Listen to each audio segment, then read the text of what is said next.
Tadi kita baru bahas basmalah ya. Basmalah. Bismillahirrahmanirrahim. Masya Allah, dahsyatnya luar biasa tadi basmalah itu. Banyak keajaiban hanya dari kata basmalah. Ya, ibu baca basmalah aja itu sudah mengandung pahala di sisi Allah Subhanahu wa taala. Apalagi kalau baca basmalahnya diniatkan untuk ibadah. Ya. Oh iya, boleh silahkan. Nah, kita mau jemur tuh pakainya yang bersih ya. Dicoba angkat, nggak kuat ya. Bismillahirrahmanirrahim. Ya kan nggak apa-apa itu. Boleh. Mau jemur? Boleh. Kirain apaan tadi saya? Jadi kita mau ngangkat jemuran baca bis. Boleh. Itu masuk dalam perkara mubah, ya Bu ya. Betul ya? Ibu mau nyetrika aja baca bismillah boleh nggak? Bismillahirrahmanirrahim. Bahkan keutamaannya kadang-kadang gara-gara kita baca bismillah, nyetrika kita lebih rapi. Kita mau masak baca bismillah dulu. Bismillahirrahmanirrahim. Lebih enak masakan kita. Kenapa? Karena ada kalimatullahnya yang kita mulai. Ya Bu ya. Kita masak nasi, ibu masak nasi nih. Nyuci beras tuh. Itu kalau guru saya dulu sampein kalau nyuci beras itu kalau bisa baca sholawat. Ya niatin buat anak-anak sama keluarga. Mudah-mudahan anak kita jadi anak soleh cerdas gitu ya. Baca sholawat tuh Allahumma sholli ala sayyidina Muhammad wa ala alihi sayyidina Muhammad. Masak tuh berasnya. Itu jadi doa buat anak-anak. Ya jadi perkara mubah itu dibacain bismillah boleh. Mau baca bismillah, mau baca sholawat, mau baca zikir boleh. Ibu sambil jemur tadi subhanallah walhamdulillah wala ilaha illallah wallahu akbar. Kan enak Bu ya? Iya. Sambil panas-panasan daripada yang kita baca nyanyian lagu dangdut. Betul nggak Bu? Betul ya? Masak sendiri habis sambil ngedumel brang-breng brong dan lain sebagainya. Daripada itu tidak bernilai pahala, bagus yang kita baca zikir, sholawat ya. La ilaha illallah wal malikul haqqul mubin Muhammadur Rasulullah Sadiqul. Nih bawa bayi, gendong. Itu bayi kita bacain sholawat, masya Allah itu banyak keberkahannya ya. Jadi boleh-boleh aja ya, angkat jemuran mau ngangkat apapun baca bismillah boleh. Yang penting jangan ngangkat sesuatu yang berbau maksiat, itu nggak boleh ya. Ngangkat laki orang misalkan, bawa dipegang laki orang apa nggak boleh. Pokoknya yang berbau maksiat itu nggak boleh. Tapi kalau yang perkara mubah, makan, minum, ngejemur, nyuci dimulai dengan bismillah boleh ya. Insya Allah ada keberkahan di dalamnya. Ada lagi ibu? Ada satu lagi menanya. Oh ya. Oh boleh, semana duluan nih? Oh, boleh. Lagi ambil tujuh kan mandi. Boleh apa enggak? Dalam hati. Kalau bisa ya. Ya kalau kita wudunya dalam kamar mandi, lebih baik dalam kamar mandi itu tidak terlontar melafazkan kalimatullah. Ya karena kan itu adab masuk kamar mandi ya. Jadi kalau keucap atau terlafazkan kalimatullah, kalau bisa dalam hati baca bismillah. Gitu. Ya. Seperti itu ya. Kecuali tempat wudunya tidak di dalam kamar mandi, baru bismillahirrahmanirrahim gitu. Ya, seperti itu ya. Jadi diusahakan untuk membacanya di dalam hati. Makanya kalau orang-orang yang paham biasanya dalam rumahnya tuh antara tempat wudu itu sama kamar mandi beda.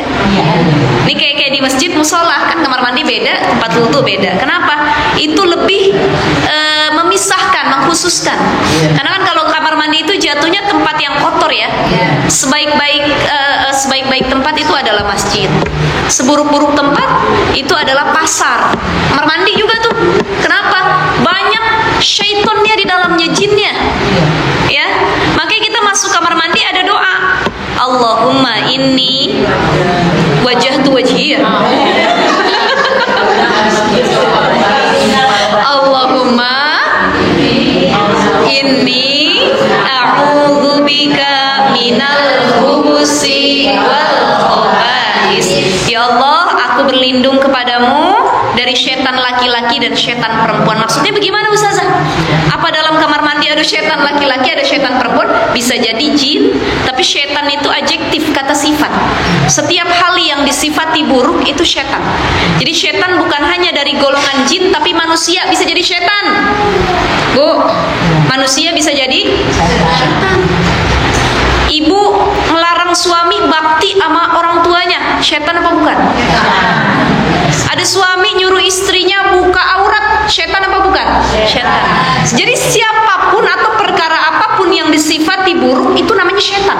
Setan itu bukan cuman juri, kuntilanak, pocong tuh. Jadi kalau orang-orang kita kan, ada setan apa tuh? Dia nangkring di pohon lah dan lain sebagainya. Itu biasanya korin jin. Itu jin yang menakut-nakuti manusia. Maka ibu-ibu jangan percaya kalau ada, mohon maaf ya, ada orang baru meninggal misalkan. Ini kalau di kampung-kampung ramai begini, ada orang baru meninggal, belum 7 hari arwahnya gentayangan katanya kemana-mana. Ya, yang meninggal ada tuh katanya dia lagi berdiri di situ dan lain sebagainya. Orang meninggal tuh nggak bisa balik lagi, dia udah kembali kepada Allah. Itu yang menyerupai adalah setan, jin tadi.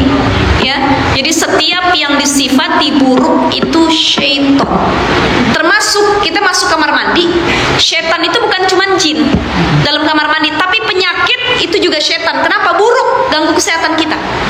Makanya kalau adab-adab masuk WC kamar mandi itu dijelaskan oleh para ulama. Salah satunya Imam Al-Ghazali, itu panjang ya adab-adab masuk WC. Dalam kitab Bidayatul Hidayah juga ada tuh adab-adabnya masuk WC, diantaranya adalah menggunakan sendal.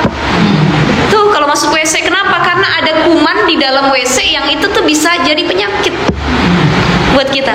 Makanya ada orang masuk WC dia kepleset meninggal. Ada orang masuk WC rematik dan lain sebagainya, kita nggak tahu. Apalagi kalau WC-nya nggak pernah dibersihin, kotor gitu. Ya, itu jin suka tuh. Jin suka tinggal di dalam tempat yang kotor. Makanya kita harus rajin-rajin bersihin WC. Kurang lebih begitu. Ya, kurang lebih begitu ya Bu ya. Ada lagi tadi? Saya kata Ibu, Oh iya, sok silakan. ini masalah organisasi kelompok. Kebetulan misalnya ini dalam organisasi itu kan ada sekretaris. Nah, kebetulan sekretaris itu orang Kristiani, dan setiap bulannya dia share untuk satu kegiatan. Dan awalan kalimat Bismillah, karena di situ mayoritas semua Muslim. ada yang komplain, kenapa harus tidak? Nah, saya tanyakan, itu bagaimana Bismillah itu? Sedangkan dia kan harusnya nggak usah pakai Bismillah ya. Nah, itu di dalam kita kan semua Muslim. Nah itu bagaimana? Gak apa-apa, dia baca salam juga boleh. Ada nggak? Kita pernah nggak kita dengar orang non Muslim dia Assalamualaikum? Ya, pernah ya? Tidak apa-apa ya? Ya, tidak apa-apa mereka baca seperti itu. Artinya ya silahkan saja mereka mau bilang bismillah, mereka mau hafal sholawat, mereka mau ngucap astagfirullah, itu urusan mereka gitu ya. Tetapi yang tidak boleh ketika kita menggunakan simbol-simbol agama mereka. Jadi gak masalah kita ada dalam satu organisasi misalkan ya, yang sekretarisnya tadi non muslim, ya gak masalah. Cuman gara-gara dia nulis bismillahirrahmanirrahim ya urusan dia. Ya itu tidak mengganggu kita kok. Jangan kita tuh, nah ini kita pentingnya untuk toleransi, maksudnya wah kalau nggak seagama jangan masuk dalam satu organisasi. Selama organisasi itu bukan organisasi keagamaan nggak masalah. Contoh kita paguyuban perumahan, paguyuban komplek, atau organisasi yang ada di perkampungan dan lain sebagainya, masa mau muslim semua? Kan yang hidup bertetangga ada yang non muslim juga, ya kan? Apalagi mereka baik sama kita, ya udah nggak apa-apa. Masalah dia bikin tulisan pakai bismillah nggak apa-apa, nggak pakai bismillah juga nggak apa-apa. Dia pakai bismillah kenapa? Menghormati yang muslim, karena mayoritas muslim. Nah harusnya kita hargain, ya. Kecuali dia permasalahin ada bismillah baru gitu, ya. Artinya itu hak dia mau pakai bismillah boleh, nggak pakai bismillah ya juga dia nggak apa-apa, nggak masalah gitu ya. Seperti itu tidak jadi masalah ya ibu ya. Jadi lo punya teman saja orang Cina, tapi mungkin sodako gimana? Sodakonya buat santunan, buat orang musibahan. boleh kan, dia jadi wasilah aja gitu kan. Orang Cina sedekah juga boleh, kita terima ustazah? Boleh. Ya kalau niat dia sedekah itu kan disebutnya ibadah muamalah manusia sama manusia gitu. Boleh aja ada orang Cina datang, dia nyumbang buat masjid, dia saya niat sedekah. Apalagi Cina itu biasanya kan mereka sedekahnya kuat ya, ngasihnya tuh luar biasa gitu. Boleh nggak? Boleh, kita nerima boleh.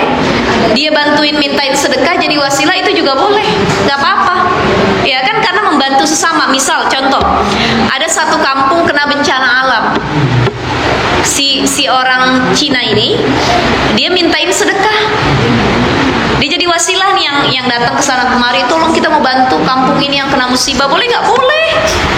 Itu namanya ibadah sesama manusia, tolong menolong boleh, selama tidak dalam perkara akidah nggak masalah gitu ya Bu ya, nggak apa-apa, nggak usah di Cina dan lain sebagainya, nggak apa-apa kalau dalam perkara tersebut. Nah kalau kita dikasih makanan sama yang non muslim, itu perlu kita check and recheck bahasanya ya. Sekiranya kita takut di dalamnya mengandung hal-hal yang tidak halal, lebih baik gak usah dimakan, tapi terima aja, tapi gak usah dimakan. Nanti kita sedekahin lagi atau bagaimana, silahkan ya. Atau kalau misalkan kita sudah yakin di dalamnya ada hal haram atau terkandung hal-hal yang haram, misal gak ada hal haram yang gak mengandung babi dan lain sebagainya, tapi dia punya panci, pernah masak babi juga, pernah masak ini juga, hal yang haram kan kecampur nih, kita takut tuh. Lebih baik kita tolak baik-baik ya, mohon maaf saya terima kasih tapi saya kurang suka. Atau kalau nggak mau nyakitin hatinya, terima ya tapi nggak usah dimakan ya, bisa kasih yang lain yang sekiranya membutuhkan atau sama agama dia dan lain sebagainya. Kurang lebih begitu ya. Tuh kalau makanan tuh dicek and recheck lagi. Cuman kalau yang dikasihnya keripik yang dalam kemasan dan ada uji halalnya dan lain sebagainya, itu nggak masalah ya. Cuman kalau makanan buatan dia, nah itu lagi lebaran Cina tuh ya. Saya dulu Bu pas masih kecil sempet tuh ya, saya punya tetangga samping rumah saya itu orang Batak ya, Batak non muslim. Tapi saya main sama anaknya, namanya tetanggaan samping rumah dulu. Ingat tuh. Itu ketika saya main ke rumahnya, ini yang anaknya yang kawan saya ini yang Batak anaknya, itu lagi makan. Dia makan cuman telur ceplok doang sama nasi. Ya saya namanya anak kecil diajak makan kan, diajak makan. Pas saya baru makan satu suap, ikut makan di rumahnya. Padahal ibu saya udah bilang, nanti kalau ditawarin makan, kalau bisa jangan ya, tolaknya baik-baik, karena takutnya kan kita nggak tahu udah kecampur-campur yang lain ya, gitu. Ketika saya baru makan suapan kedua, ini kawan saya yang Batak ini bilang, ini kan piringnya juga kemarin buat makan anjing saya katanya. Di situ saya langsung bilang mau pulang ya, saya lari ke rumah, langsung saya muntah ya. Saya muntah nangis, kata ibu saya, kenapa? Tadi habis makan telur ini gitu ya. Artinya saya tuh ngerasa bersalah waktu itu. Padahal mah sama aja rasanya telur ceplok juga sama nasi ya. Gara-gara denger itu saya ketakutan. Saya inget tuh kalau nggak salah masih kelas 1 atau 2 SD saat itu ya. Tapi itu perlu kita tanamkan buat anak-anak kita juga biar hati-hati ya. Kita nggak tahu, takutnya piringnya bekas apa, ininya sendoknya bekas apa gitu ya. Jadi itu yang takutnya kecampur dalam hal tersebut gitu ya. Ibu-ibu ada lagi pertanyaan ibu-ibu? Kalau kita punya rumah sama agama Kristen boleh, nggak apa-apa kok ya. Atau kita mau jual tanah, mau jual rumah sama yang non muslim juga boleh. Tetapi kalau ada yang beli atau yang mengontrak muslim, lebih diutamakan gitu aja. Pintu-pintu gitu jadi di gambar-gambar sangit nanti ya. Kalau kita merasa nggak nyaman, nggak dikasih juga nggak apa-apa. Saya ada dulu punya tetangga, dia punya kontrakan ya, punya kontrakan banyak. Itu banyak juga tuh orang-orang non muslim yang pada mau ngontrak. Cuman dia bilang enggak, ini khusus muslim, mohon maaf. Tapi dia baik-baik cara nolaknya. Boleh saja kalau kita merasa nggak nyaman, andai kata dia menaruh simbol-simbol agamanya, ya kan akhirnya berbekas nih di kontrakan tempat kita tolak aja gitu. Tapi kalau kita merasa udah nggak apa-apa, orang kan dia juga numpang cuman ngontrak gitu, nggak masalah. Gitu ya Bu ya. Saya sering baca Al-Quran, kan dia tinggal sendiri, dia panasnya dengerin baca. Gimana? Dia kepanasan dengerin baca Quran. Dia masih itu kali dia pindah. Tapi dia kagak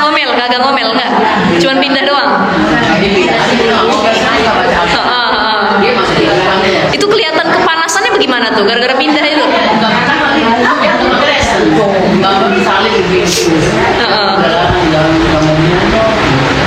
Ini termasuk nih ya Bu ya, begini Bu. Kita kan hidup di Indonesia tuh Bhinneka Tunggal Ika ya.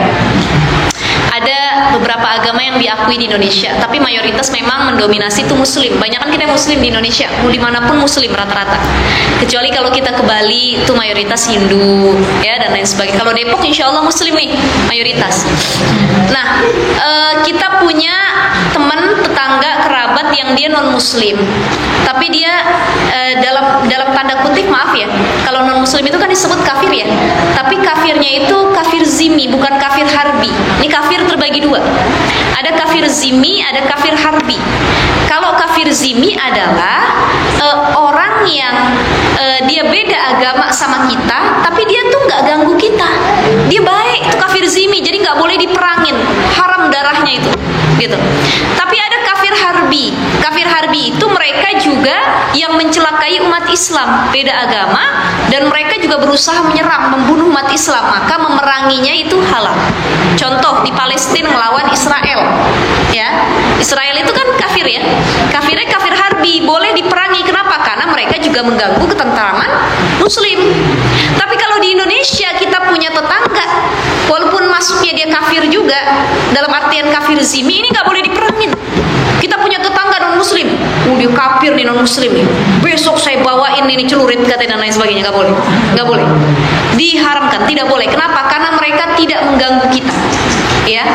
Jadi itu nggak boleh, walaupun kepada yang beda agama, itu kafir zimmi. Harus dilindungi juga hak-haknya sebagai teman, tetangga, kerabat dan lain sebagainya, gitu ya, ibu-ibu ya.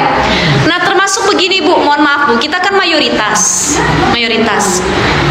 Ini tetangga kita pasti sekitar ada nih yang non Muslim. Ada beberapa kabar berita waktu itu ramai begini.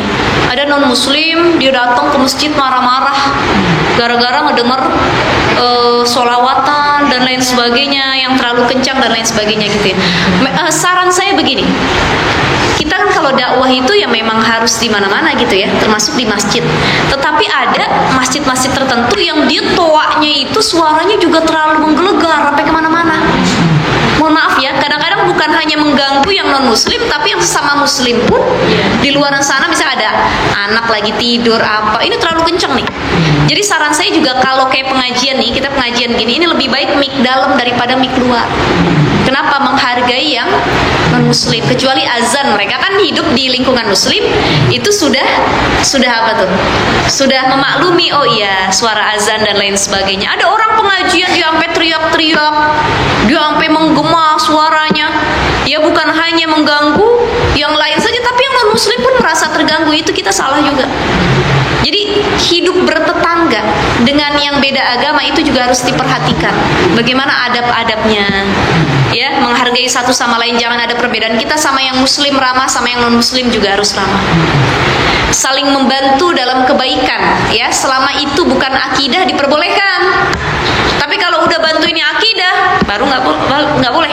Misal dia merayakan agama dia nih, Natalan dan lain sebagainya, kita datang ngucapin Natal, ikut merayakan Natal, nah itu yang nggak boleh. Tapi kalau dia susah, anaknya sakit, kita tolongin, dia nggak bisa makan, kita kasih makan, itu boleh. Jadi membantu dalam perkara yang itu apa? Kegiatan manusia sehari-hari yang tidak berkaitan dengan akidah diperbolehkan. Tapi kalau dalam perkara akidah baru nggak boleh. Ya Bu ya, kurang lebih seperti itu ya. Ada lagi sebelum saya tutup? Kalau mandi kan kita nggak boleh terlalu itu kalau itu dalam salah satunya yang disebutkan dalam adab-adab masuk kamar mandi ya, ketika kita sedang mandi itu adabnya adalah tidak membuka pakaian keseluruhan. Jadi ada pakaian yang dipakai. Bahasanya gini, mohon maaf ya Maji ya, ini bahasanya tidak telanjang bulat gitu ya. Jadi adabnya kalau mandi itu memang ada pakaian basah yang kita pakai, apa itu sarung, apa itu celana, yang itu khusus buat pas kita mandi tuh gitu. Itu adabnya sebenarnya ya. Dan ketika kita buka baju pun ada doanya. Kenapa? Biar aurat kita nggak dilihat sama jin. Jadi kalau kita sembarangan buka baju nggak doa, oh aurat suka dilihat tuh sama jin. Iya. Ya, senang jin tuh ngeliat aurat manusia. Pernah lihat ya Bu ya?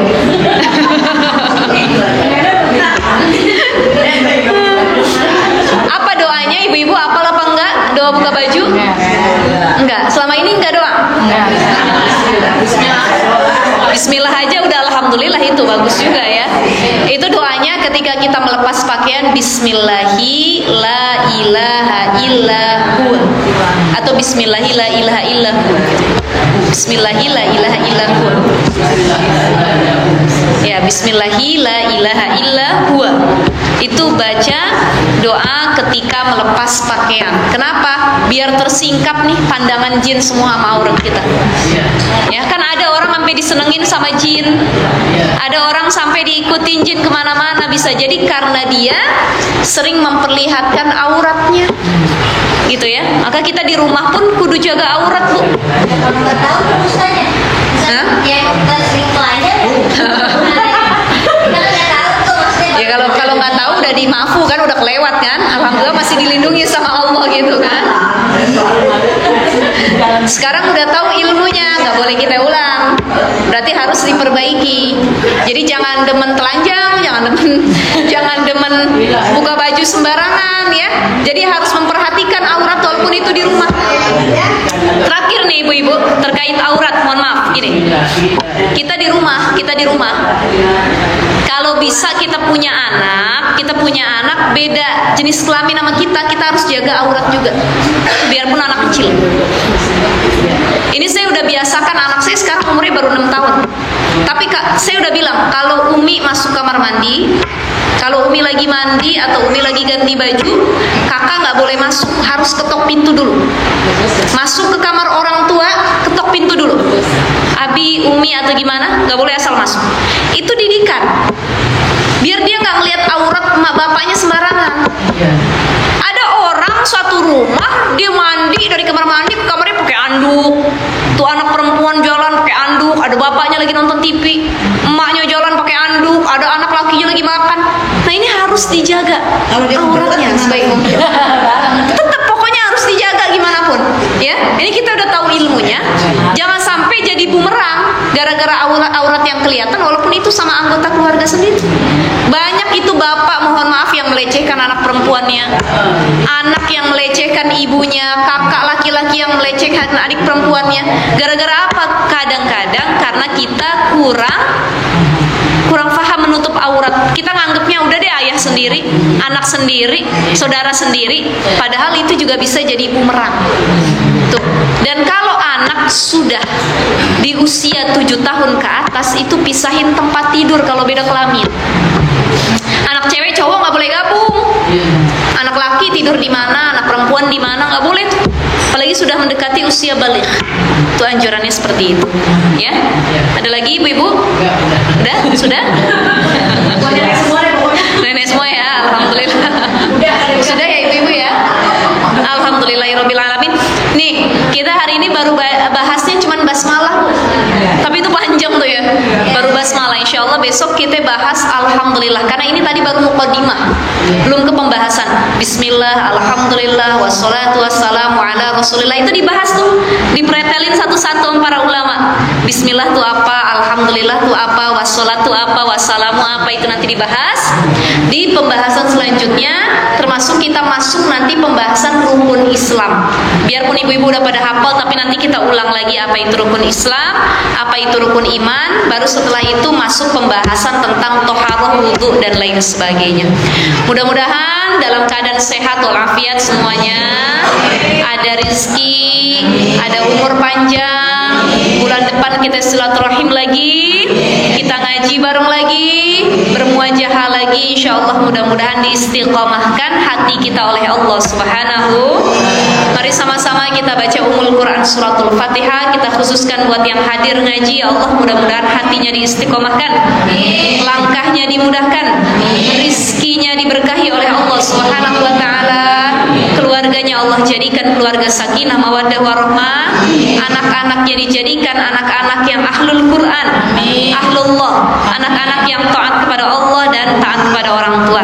Dan insyaallah Bu, hajat apapun yang kita minta sama Allah, mudah-mudahan dipermudah. Ala hadhihi niyyah wa ala kulli niyatin shalihah wa ila hadratin Nabi Mustafa Muhammadin sallallahu alaihi wasallam syai'un lillahi lakum al-Fatihah.